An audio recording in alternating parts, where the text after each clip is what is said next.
And we are back. Hello, everyone. This is Top Bins with Twins. Luke here and Paul as well. We're going to bring you all the FPL assets that we think are essential and bring up some that we think that are not essential.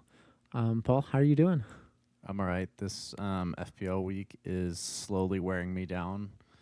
It started out decently well for me, and now I have 3 Spurs players left to save my week. I'm currently sitting on like 42 points. And 41, I think. 41. I'm very down this week, so let's hope that Tottenham performs. Sadly, I have to say, I hope Tottenham performs. I hope so too. But at the same time, doing this podcast alone will bring you right back to life. I'm sure it will. And you will be reinvigorated and ready to go and cheer on those Spurs, right? Counterintuitively for you, but that's wonderful. FPL gods have you rooting for the Spurs tomorrow. Yeah, it's kind of sad. You have a triple up of Pedro Porro, Madison, and Son, correct? Mm-hmm. You got it. Right, and Son is your captain as well, so yeah, pretty big earning potential there, I think. If we can get anything from Son, I'll take. Yeah, hopefully you can get a nice. Hopefully he plays. Yeah, let's hope. Postecoglou did say that he should be playing, and everyone came back healthy from international duty. He said that on Thursday, I believe. So hoping to see a big return from them. But yeah, I think we're really looking forward to sharing with you all some of our essential FPL players that we think should be in every team. And we'll probably hit some differentials at some point, and maybe some... Like we always do. As we always do. Maybe some players that are really not essential, that a lot of people think are. Yeah. There's some out there. Like there's some catfishes right now in FPL. They're everywhere, and a lot of them are probably in my team.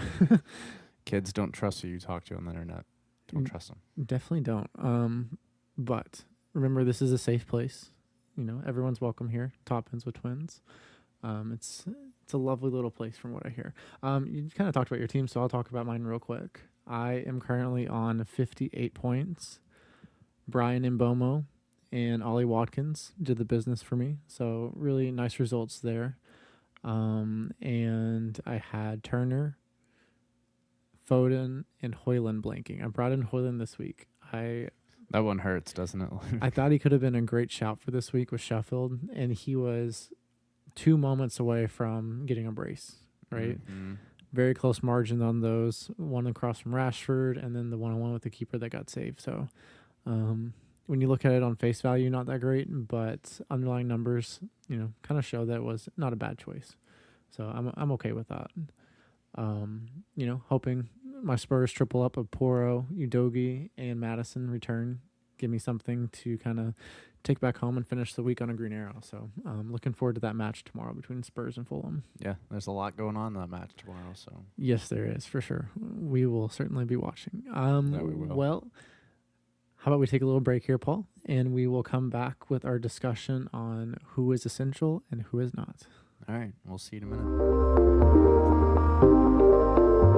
All right, guys. Welcome back to Top Bins with Twins. We're just going to dive right into a little segment on talking about some essential FPL players that we see out there.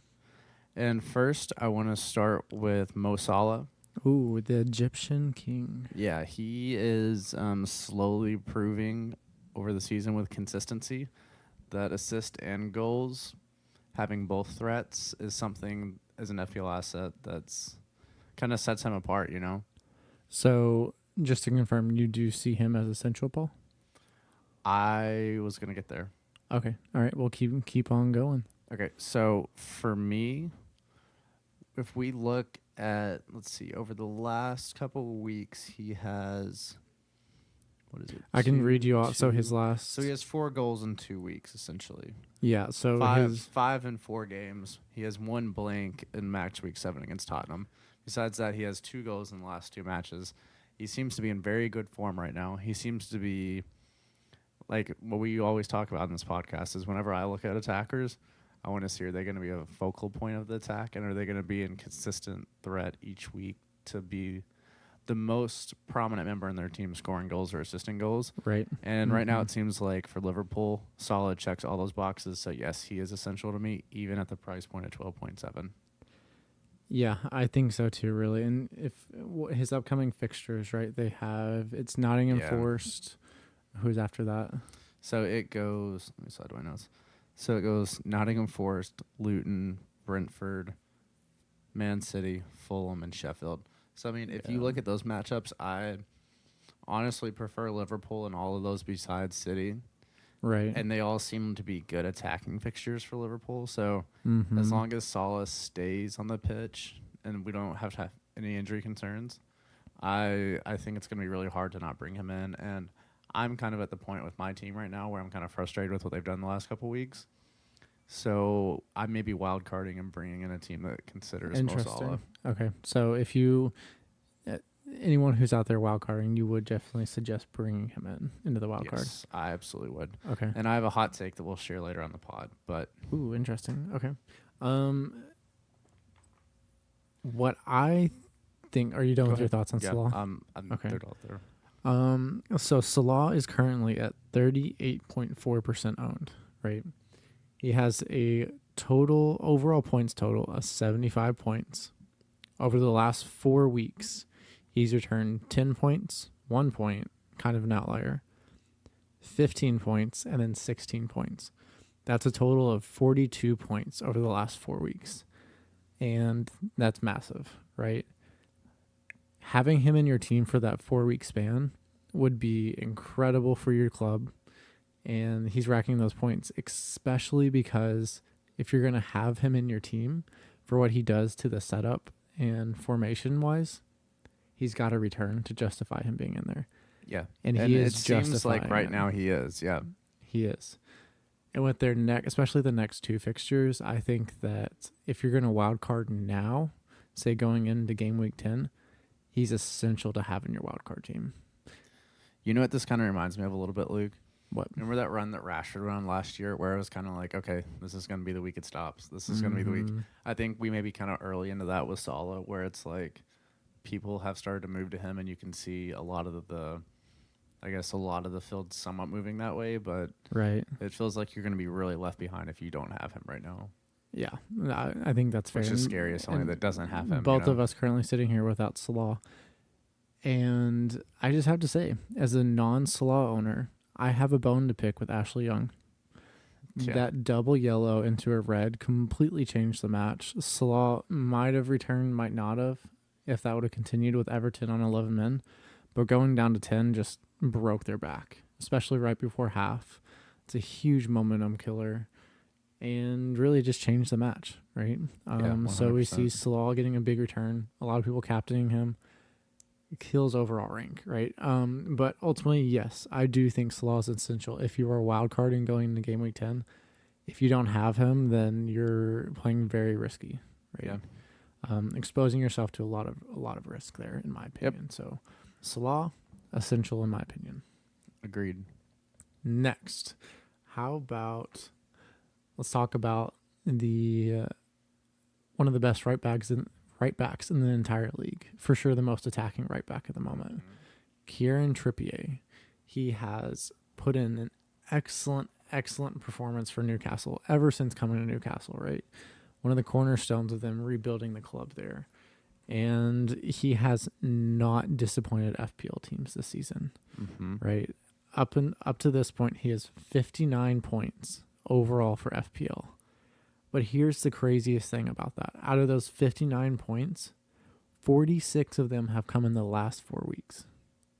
It's mad. How crazy is that? If you look at his past 4 weeks, he had 18, then 12, then 6, and then 10, right? That, for a defender, I mean, it just shows that his price point, he's undervalued, right? Trent, highly overvalued this season. Trippier, in my opinion, undervalued and frankly essential. If you're putting together a wild card draft, I think you have to have Trippier and Salah in your draft. I think they're both that essential. Yeah, if you look at that, what that eats up, basically almost 20 million right there, a little more. But yeah, even if that is like 1/5 of all the money you have, I think you're getting honestly probably a discount, especially from Trippier's side.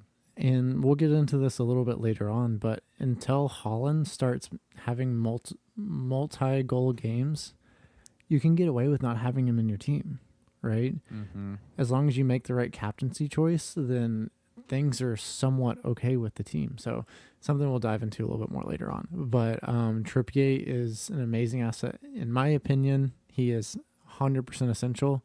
What do you think, Paul? I totally agree for all the points you just made. And bonus point machine. Newcastle has a good run of fixtures going forward. It just appears to me that it's not going to slow down. Could you outline what those fixtures are for the listeners? Yeah, Paul? so it goes Wolves, Arsenal, which is a tough one. That one's tough. And then Bournemouth, Chelsea, United, and Everton. So it's not the easiest fixture. Like, honestly, I'd look at that and say at a difficulty level, it's probably a 5 out of 10.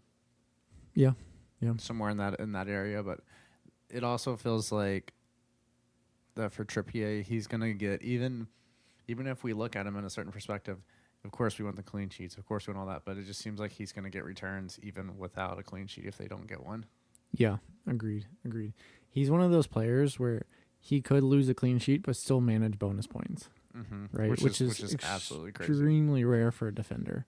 But I think he's a great option. And if he's not on your team, then you either probably have plans to get him in really soon, or you're gonna probably keep hurting a little bit, in my opinion. So yeah, agreed. Yeah.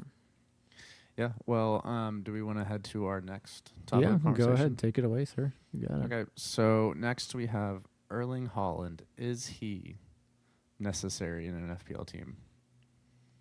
What do you think my answer is going to be to this, Luke? I think your answer is going to be no. You're correct. I don't think he's necessary to be in your FPL team right now. And honestly, the reason why I give that answer is because you can easily get into the Man City attack with Alvarez, and you can save a lot of money and kind of redistribute that around. And to me, it's kind of like, I think if Haaland's going to haul. I think Alvarez is going to be associated with that. So you're going to cut your losses a little bit, but you're still in the City attack. And Alvarez is, I mean, if you look at it, Alvarez has 57 total points this season. And Haaland has 63. I mean, look, if you just played that the way where you took Alvarez from the beginning of the year, which honestly we didn't think Alvarez was probably going to have this great of a year so far. Right. Some of us on this podcast thought it was going to be Foden having that year. I thought so, man. Foden still played really well, but not the FPL season. I just had to bring it up just to bother you a little bit. But my whole thing is that, like, if you would have had Alvarez and redistributed the funds to, say, Salah or any other way around that, like, you could boost the rest of your team to the extreme where you really wouldn't miss Haaland. Yeah, that's a very good point, that we can justify having other City assets in order to replace Haaland, which is something that we thought would be unimaginable at points in last year, right? But I have to be honest, I kind of agree with you that I think Haaland is not necessarily essential, but that's at this point, almost all the way through game week 9.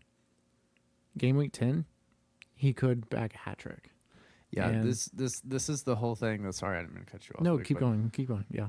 But we have this discussion about Haaland. Is he essential? Is he not? If you move away from Haaland, don't blame us if he goes on a run where in five weeks in a row he has 2 goals. If he has 10 goals over 5 weeks, it's entirely possible. Hat tricks are possible. Hat tricks and 2 assists are possible. Like, it is, right? And this is the craziest thing about it. Haaland's ownership currently is hovering around 87%, right?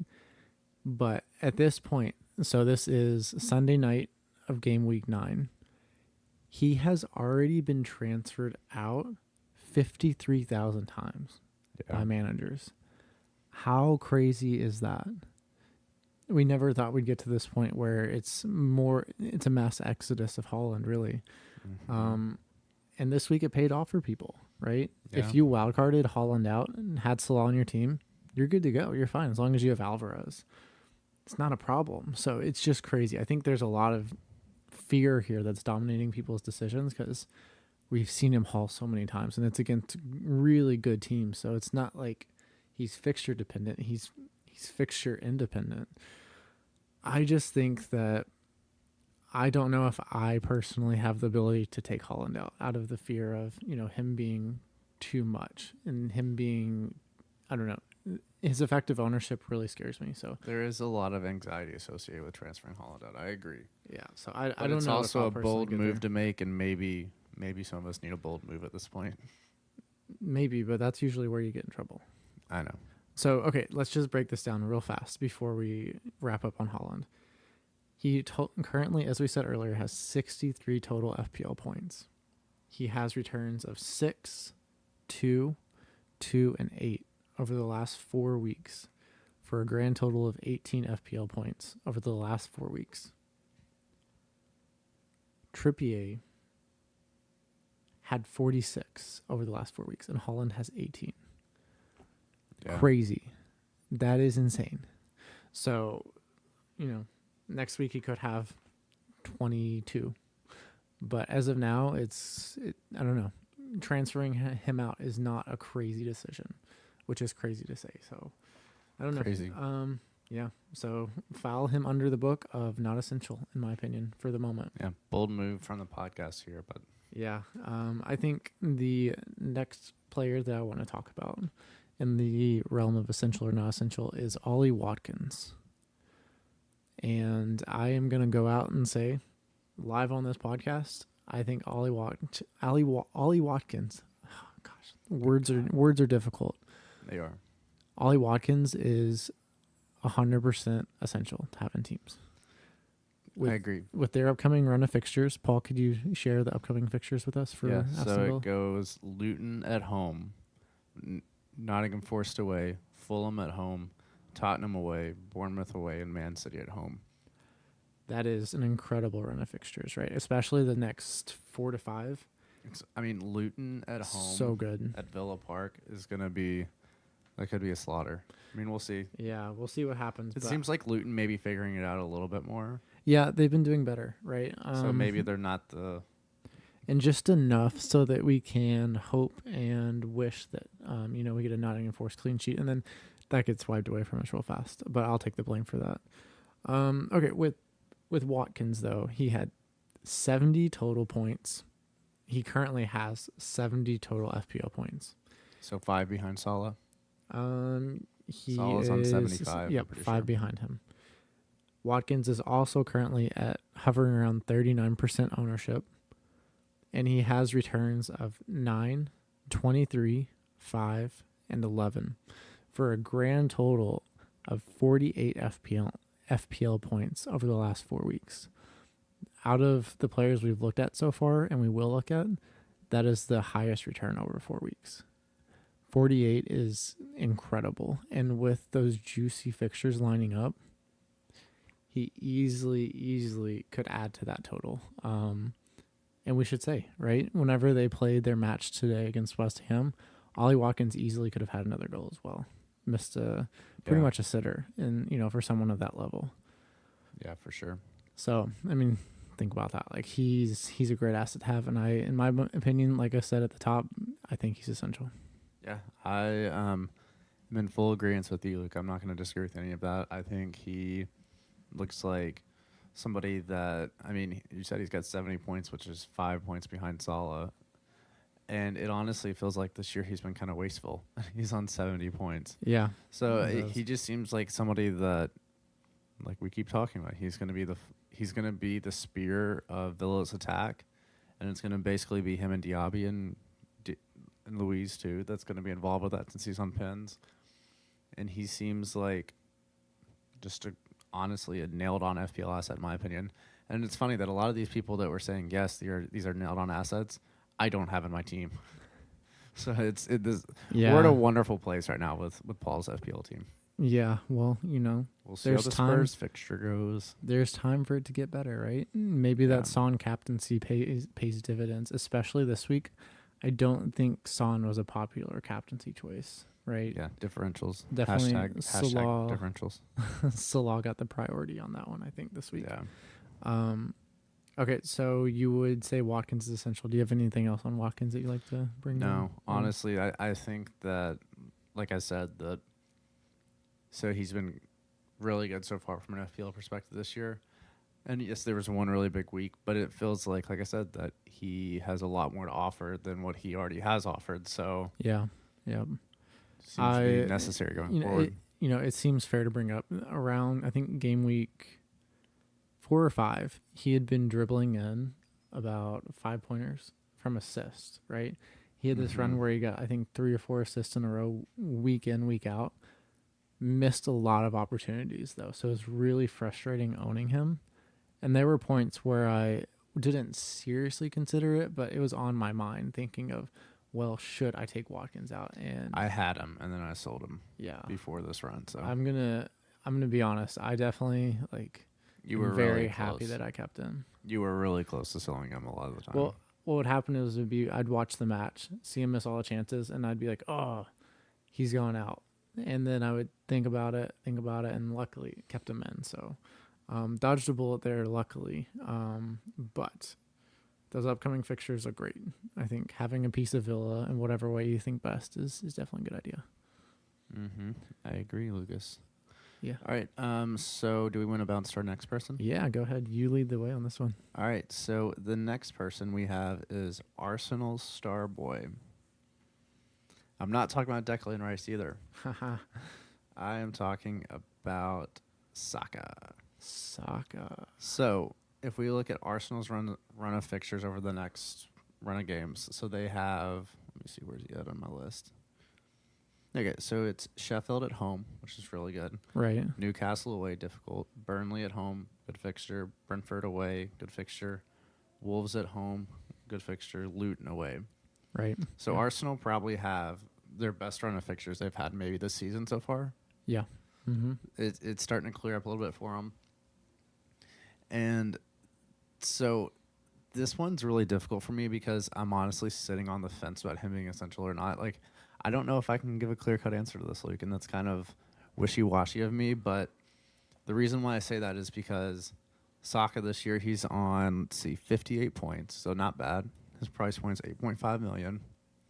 But if we look over the last couple game weeks, he had a 13-pointer, 9-pointer, 0, and 5 over the last 4, which is good. But his injury concerns right now, Arsenal's playing such a dangerous game that to have so much money wrapped up in this player and Arsenal just feels a bit off right now. So to me, it's a questionable decision on my part. Like, I have him, I own him, but I don't know if he's essential because I think there's a better FPL asset out there, which I want you to give your thoughts, and I can give you my idea about a better person to own. Yeah, that's what I'm thinking. I'm going to highlight someone in my answer here. So, in my opinion, I think Saka is not essential at the moment, right? Mm-hmm. And there's always that big stipulation with someone that has this quality. The real question here, is he going to be healthy? Yeah. And is he going to be able to put in, performances that, will have him being a top FPL asset? We know if he's on the pitch, he will be. But now I'm just a little skeptical about his health. Don't know if I quite want to go to Saka. But with that Sheffield fixture looming, that seems like an excellent opportunity to get in on, get an Arsenal asset. So that's why I think Odegaard or Martinelli are two better options for the time being, right? That Newcastle fixture is going to be difficult. I don't know what to expect out of that. That's one of those big matches. I mean, at that point, both will be top 4, I assume, going into that match between Newcastle and Arsenal. And there will be certainly an air about it. Paul, is that fixture, is that at St. James or is that at the Emirates? So that one's going to be at St. James. Okay. And so we're going up north. That gives the game another edge onto itself, right? Yeah. I'm so excited to see Arsenal play there. Yeah, that'll be a lot of fun. That's going to be electric. A lot of fun. So hopefully Saka's healthy for that one. Mm-hmm. And you have to think, right? Arsenal are going to go into the match saying we are directly competing against a team that we're competing against for top 4. So those points mean even a little bit more than they would otherwise. So I expect to see Arsenal putting out their best team, and Saka will be playing as long as he's healthy. With that being said, the fixture there that you want to target is Sheffield. Yeah. And I think on the time horizon that we're looking at, Saka's not someone you can necessarily rely upon for playing in that. So from a risk perspective, Odegaard or Martinelli is the preferred option for me there. So But Saka, even Martinelli scares me too because he's had injury concerns this year. so ding, ding, ding, we have our answer. Yeah. Odegaard. I think Odegaard is the move Possibly. for. But Odegaard really, like the last couple, like this year's been kind of different with Rice in the midfield. Okay, look at this, right? I was looking at some of the numbers today. The matches that Odegaard has massively returned in are against lower tier sides. Teams that sit deep, they build up, and he gets that ball at the top of the box in that area where he's really dangerous after a team's been pushed back really deep, and he thrives right in that position, right? Because you can either slip one through, take that little, I mean, he just loves finding the bottom corner. How many times have you seen him go top bends? He just puts the ball around the keeper, left or right side, he can go either way, and just places it. Yeah. So that's what I'm looking for in this match. I think he could boss the game and end up with another 17-pointer against Sheffield. So someone I've got my eye on possibly bringing in for this upcoming week. We'll see what happens. Obviously, I want to wait for the European fixtures for that to go through. Yeah. So the Saka one, though, like, so I'm basically saying, yes, I do agree with you that I don't think he's essential. But it also feels like over this run of fixtures going forward, he has the spurred ability to have like a massive haul over the next 5 games. He really does. But what also seems very likely, in my opinion, he could get hurt, is Arteta's going to play him as much as he possibly can. Yeah. Right? Between they have Champions League games Premier too, League, all these things. Cup games. Yeah. So I think I worry he's going to be overplayed like he has been. Let's hope not. Hopefully get some rest. But because of all that, I think that Odegaard is probably the best option, and Saka is not essential for this upcoming run. Okay. Can I go to somebody that I think is essential that we did not discuss before? Yeah, let's go for it. Let's get a little crazy here. So I think Jared Bowen. Okay, this is good. I like this. He is essential going forward. Let's hear why. And so it's also I don't think Jared Bowen's very flashy. He's on 58 points, so I think that's tied with Saka, as we just said. But there is a air of consistency about him. And if you watch their game today, he had in the first minute against Villa, he had that chance where he was like 6 yards out with his weak foot, put it on goal, good save. Like he just always floats around the box area. Right. Yeah. And the way that West Ham are playing right now, I don't know, man. I've really liked Bowen as a player. Right.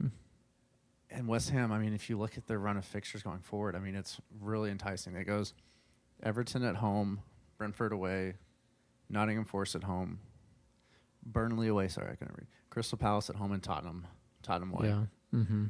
Like, dude, it's just a really good run of fixtures, and he's going to be involved with everything they do. And West Ham's a completely different team this year than they were last year. Yeah. They're going to play the way they want to, but they're still going to create chances, and they're still going to be aggressive, and Bowen's going to be a large part of that. So I think, especially for the price point, I mean, if you look at him, he's worth what? Let me see. He's 7 points. He's worth 7.3.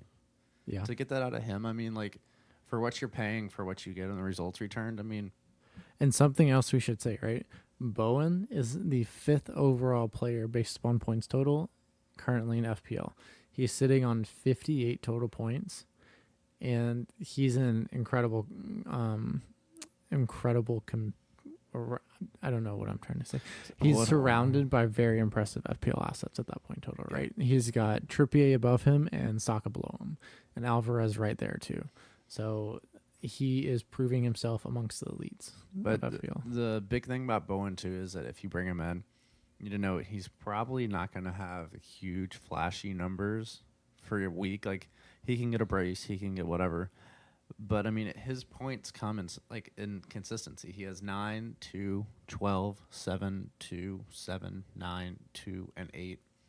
So those points are spread out, but over 9 weeks, that adds up. You know, you just have to kind of play. He's one of those players where you want to just put him in your team if you believe in him and let him sit. Yep, I agree completely. And let those points build up over time. It's like Kane last year, you know? Yeah. Not Yeah, that I'm saying definitely. Bowen's new Kane. A little different there between But those two. same concept, you know? Yeah, same principle, different skill, right? Mm-hmm. But I think that's a great shout. If there was one other player that I think I had to pick as essential, I mean, we already talked about him. It has to be Alvarez, right? Yes. What he offers to you, especially if you're building a non-Holland team, Alvarez has to be one of those 3 strikers that you have. And really, at this point, the striker options, you would say Alvarez would be locked. If you're not going to have Holland, Alvarez would be locked. Watkins would be locked. And that third spot is kind of up for debate, right? Yeah. You could say it's maybe hard Darwin. to find somebody like really, honestly, a consistent third option there is Yeah, hard to find. But without Holland, you can still go pretty expensive. Maybe Isak if he's healthy. I'm not entirely sure, right? That one's a little more difficult. But Alvarez has shown he's going to take up those really important positions for Man City. And let's be honest, he has a goal scorer's instincts, right? He knows where to be, and regardless of how it happens, he puts the ball in the back of the net, right? So great person to have in your team. In my opinion, if you're building a non-Holland team, that is what makes Alvarez completely essential. Completely agreed. Yeah. Completely agreed. Well, I think that's about it for us. Paul, do you want to go through and say maybe a player that you think is non-essential? We kind of highlighted some throughout the podcast, though. Non-essential. Let me see. Oh no, this is the best. Let's wrap up the podcast. Out of the players that we have listed, who do you think is the one that is most essential to have in your team? Let me see. Going forward. Yes, going forward. I'm gonna say Watkins. That is an excellent one to have. I think I will say Salah though, just because, probably for the same reason you selected Watkins, their upcoming run. Yeah, it's crazy. And Villas is absolutely insane. Villas is really, really enticing. So something to keep an eye on. Hopefully this podcast has helped you guys narrow down who you want to have in your team, especially if you're wildcarding, right? Because if you're building that wild card, these essential players are the ones you're gonna build your teams around. So kind of having a chat about who's essential, who's not, that should help you kind of focus in, pick those players that you need to have, and go from there. Yeah, Luke, it's I think this has been a good little discussion we just had. Yeah, I think so too. Yeah. Like you said, I hope it's been beneficial to everybody that listens. Like we said, I think something that we also should highlight is make sure that everybody makes sure they're using their chips and that everybody kind of plans out if they want a wild card, if they don't, because I know that my team's in a bad position right now, but I know it's a bad decision to be hasty and to rush into a wild card when actually looking in the next couple of weeks, I think my team may play out pretty well. Yeah. So maybe dead ending my team a couple weeks from now is the way to play it. Yeah. So it just depends on your thought processes, but just remember not to be too reactionary to one bad week because it happens. It's FPL. It's a roller coaster. And we're here to ride it with you. So that it is. It is for sure a roller coaster. But thank you all so much for joining us. Be sure to be looking out for our tweets before the Game Week 10 break. No, Game Week 10 deadline. I'm just struggling over here right now. We will be releasing our teams. And just for a little teaser, I have already made a transfer into my team.